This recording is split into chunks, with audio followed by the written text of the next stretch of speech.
इसको मार्क कर दो। अब लड़के हम लोग बहुपद पढ़ रहे थे और बहुपद का कौन सा चैप्टर है?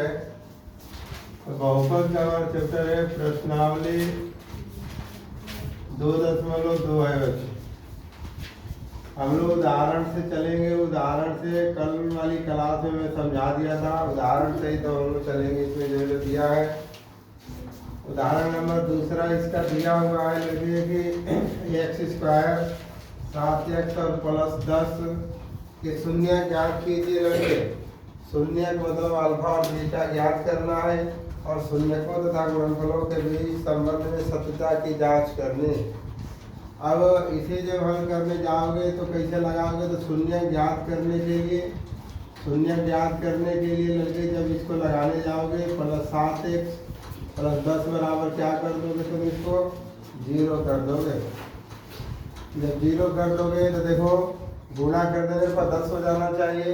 यहाँ प्लस का चिन्ह लिखा है तो जोड़ देने पर कितना हो जाना? 7 हो जाना चाहिए। जब इसको हल कर दोगे तो x² हो जाएगा। 5 + 2 ले लो x और +10 बराबर कितना हो जाएगा? 0। यहाँ से और हल कर दोगे तो x² ये हो जाएगा 5x, ये हो जाएगा 2x +10 बराबर कितना हो जाएगा? 0।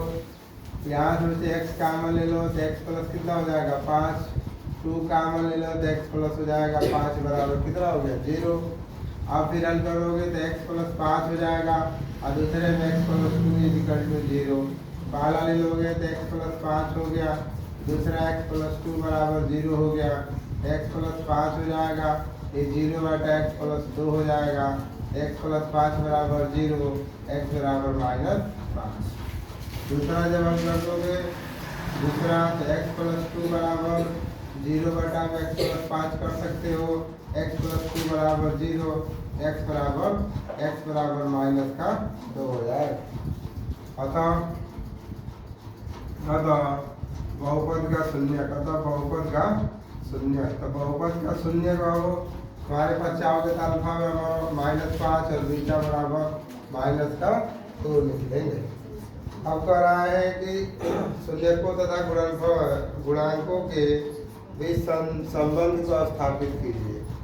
तो इसको संबंध को आप स्थापित करने जा रहे हो तो यहाँ से दूसरा इसका कह रहा है तो x² 7x + 10 है तो यहाँ से लिख देंगे की तुलना। याद है ना? क्या लिखोगे? की तुलना। तो की तुलना किससे कर दोगे? x² bx + c से। तो a बराबर इसके सामने कुछ नहीं है तो 1, b बराबर 7 और c बराबर कितना हो जाएगा? 10। तो 10 हो जाएगा। तो पहला लिखोगे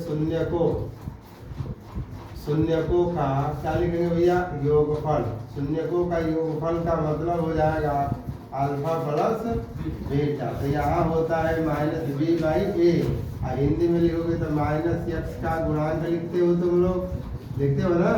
और बटा में क्या लिखते हो? x² का गुणांक लिखते हो। याद होगा तुम्हें? यहाँ से कर दोगे तो b कितना है?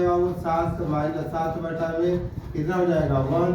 उसी तरह यहाँ जाओगे तो x का गुणांक 7 ना है तो -7 x² का गुणांक 1 हल कर लेंगे तो -7 बराबर -7। ठीक है ना? दूसरा जब इसको हल करने जाओगे क्या चीज? शून्यकों का गुणनफल। तो शून्यकों का गुणनफल लड़के जब हल करने जाओगे तो अल्फा × बीटा। तो c/a कितना होता है? a। पहले करना पड़े है c/a। तो c/a का मतलब लिखोगे अचर पद। याद है ना? अचर पद बटा में क्या लिख दिए थे? x² का गुणांक। अब इसको हल कर दोगे अचर पद कितना हो जाएगा? c कितना है? 10। 1 आई हो जाएगा 10 बटा में। 10 बराबर कितना हो गया? यही हमें बताना था। आई बात समझ में ना? कर लीजिए।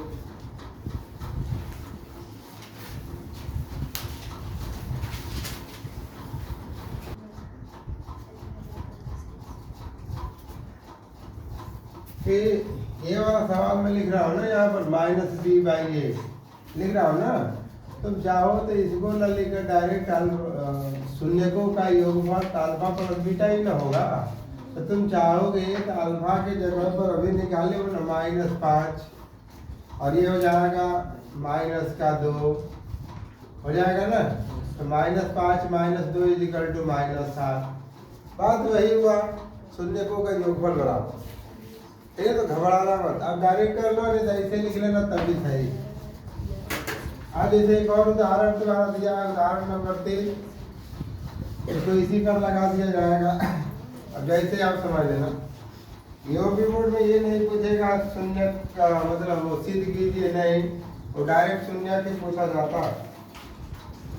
उदाहरण नंबर तुम्हारा 3 है लड़के, उसने कहा है बहुपद x² - 3 = 0, कह रहा है कि शून्य बताइए। जब इसका शून्य बताने जाओगे लड़के, ध्यान दो, x² = 3 हो जाएगा, पक्षांतर कर दोगे तो जानते हो वर्गमूल हटेगा तो प्लस माइनस √ क्या ले लेगा 3, तो x का मान -√3 और का मान √ क्या हो जाएगा 3 हो जाएगा।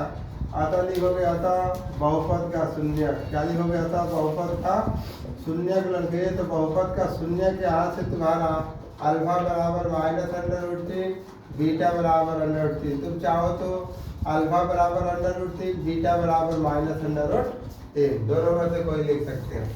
ये तो तुम्हारा शून्य हो गया। अतः आइए अब क्या चीज जांच करना है, उसकी शून्यकों का जांच करना है जी। x² - 3 यहाँ से लिखोगे की तुलना, क्या करोगे तुलना, तो तुलना करोगे ax² से bx और प्लस c से, तो यहाँ से तुम्हारा a बराबर कितना हो जाएगा 1 हो जाएगा, होगा कि नहीं होगा। यहाँ x दिया है, इसमें x नहीं दिया है, तो b बराबर 0, c बराबर हो जाएगा -3 हो जाएगा।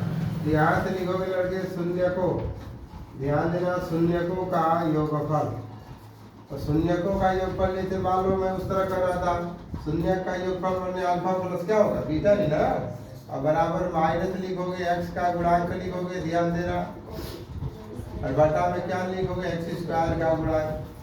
जैसे मर्जी लिख लेना, अल्फा का मान है -√3, ये हो जाएगा √3, x - x है तुम्हारा 0, बटा में 1, ये भी कट जाएगा, तो 0 बराबर कितना हो गया 0 हो गया। बोलो ठीक है ना। उसी तरह लिखोगे शून्यकों का गुणनफल लड़के, तो शून्यकों का गुणनफल, तो इसका मतलब हो जाएगा अल्फा × बीटा, ये हो जाएगा। तुम लिखे थे क्या चीज, अचर पद लिखे थे ना, बटा में x² का क्या लिखे थे गुणांक लिखे थे, x² का गुणांक। अब अचर पद यहाँ हो जाएगा तुम्हारा -√3, फिर √3, अचर पद तुम्हारा क्या बचे यहाँ -√3 बटा में क्या हो जाएगा 3 ना होगा, ठीक। अब ये गुणा कर दोगे तो माइनस का √ में 3 × 3, ये हो जाएगा -√3, 3 बाहर निकल जाएगा -3, बराबर है कि नहीं है ना। कर लीजिए, छूटे ना। देखो इस बार जो तुम्हारा प्रश्न दिया उदाहरण नंबर 4, वो तुमसे द्विघात समीकरण पूछ रहा है लड़के, या उसने दिया है शून्यकों का योगफल दिया। शून्यकों का योगफल का मतलब अल्फा प्लस बीटा बराबर -3 है, और यहाँ पर लिख दिया है लड़के शून्यकों का योगफल है, सॉरी गुणनफल।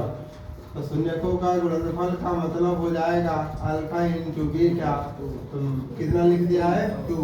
तो कल ही बताया थे ना कि जब भी तुम्हें द्विघात निकालना होगा, द्विघात बहुपद का समीकरण, बहुपद का समीकरण व द्विघात समीकरण, तो तुम लिखोगे x², यहाँ लिखोगे alpha plus beta × x, alpha × beta बराबर कितना कर दोगे 0।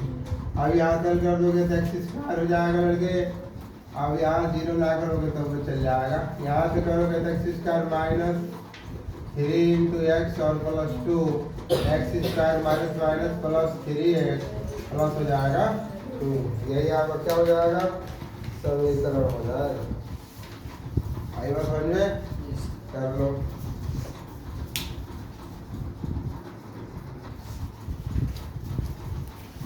अब आपका प्रश्नावली स्टार्ट है। प्रश्नावली है तुम्हारा 2.2 लड़के, वो तो उदाहरण था, ये है प्रश्नावली 2.2। पहला लिखा है कि द्विघात बहुपदों का शून्य ज्ञात कीजिए, शून्य को जांच भी करना है। X square minus 2x minus 8 दे दिया है।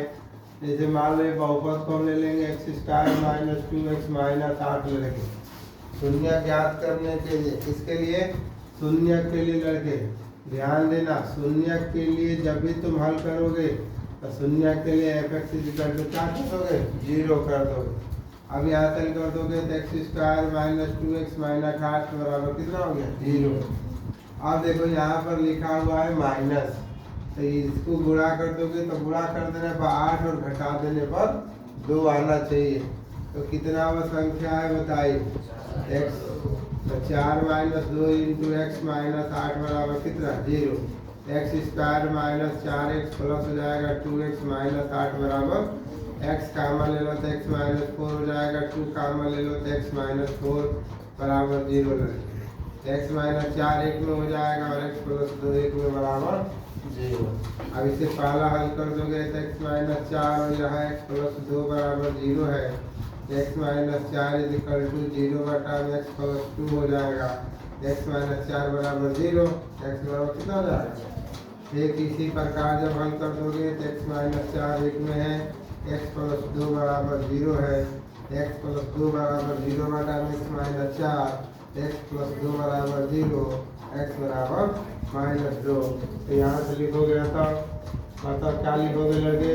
यहाँ लिखोगे बहुपद का शून्यक। किसका शून्यक लिखोगे? बहुपद का। तो बहुपद का शून्यक जब लिखने जाओगे लगे तो अल्फा बराबर हो जाएगा, पहला आंसर 4 आया है और बीटा बराबर माइनस का 2। अब जांच करने जाओगे, जांच तुम्हारा है जांचिए शून्यकों का, ध्यान देने लगे शून्यकों का योगफल, शून्यकों का योगफल alpha plus beta is equal to minus x का गुणांक लिखोगे ना? अरे बोलो। और बटा में हो जाएगा एक्स स्क्वायर का गुणांक। अभी बताया हूँ ना कि यदि तुम तुलना करके अल्फा बीटा निकाल लो, भाई बात वही होगा, ठीक है ना? अब यहाँ तक करने जाओगे तो अल्फा प्लस बीटा तो अल्फा है 4 माइनस है 2 और बराबर माइनस एक्स स्क्वायर कितना दिया बाबू? और माइनस का 2, तो माइनस माइनस 2 बटा में कितना हो जाएगा? 1। इसको हल कर दोगे तो 4 माइनस 2 बराबर ये माइनस माइनस प्लस ये हो जाएगा 2 बराबर कितना हो जाएगा? उसी तरह शून्यकों का गुणनफल जब हल करने जाओगे तो अल्फा इंटू बीटा बराबर अचर पद लिखोगे, ठीक है? अचर पद बटा में क्या लिख दोगे? एक्स स्क्वायर का गुणांक लिख दोगे। तो यहाँ से हो जाएगा 4 गुणित माइनस का 2, ये हो जाएगा माइनस 8 बटा में हो जाएगा 1। तो माइनस 8 बराबर माइनस 8 हो जाएगा। तो बराबर है ना? हो गया आंसर, कर लीजिए।